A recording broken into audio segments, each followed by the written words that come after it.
আপনি সম্পাদকীয় নীতিমালা পরিশুদ্ধ চাইছেন, আবার গণমাধ্যমের লাইসেন্স বরাদ্দ চাচ্ছেন বা নিচ্ছেন ক্ষমতার অংশ হিসাবে।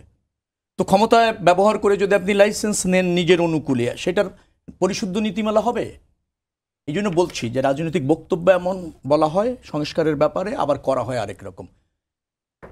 এনসিপির সমর্থিত আমি বলবো, এনসিপি করা বললাম না, দুইজন উপদেষ্টা আছেন, বরাদ্দ নিজেদের মতো করে নিচ্ছেন না, নিজেদের মতো করে নিচ্ছেন, দিচ্ছেন। আমি শুনতে পাচ্ছি আপনাদের সাথে একজন আমি তা নির্বাচন করার কথা বলছি আলোচনা না, হচ্ছে। নিচ্ছেন দিচ্ছেন তো এই সরকারই তো আছে। আমি আরেকটা আমাদের বিষয় আপনাদের জাস্ট একটু বলি, আমি শেষ করি, আমি খুব শিওর না আপনি যে বলছেন যে জি। দুজন পেয়েছে তারা এনসিপির সাথে সংশ্লিষ্ট পেয়েছে, এটা ব্যাপক আমি খুব আলোচনা শিওর না এটার ব্যাপারে। না, এটা আমি accurate আজকেই লেখালেখি করেছি বলে আজকে আমার মাথায় এটা আচ্ছা, এসেছে। যাই হোক। দুজনই এনসিপির সাথে একজন নাগরিক সংযুক্ত। কমিটিতে ছিলেন, আর একজন যুগ্ম আহ্বায়ক ছিলেন, আপনাদের যুগ্ম সদস্য সচিব ছিলেন।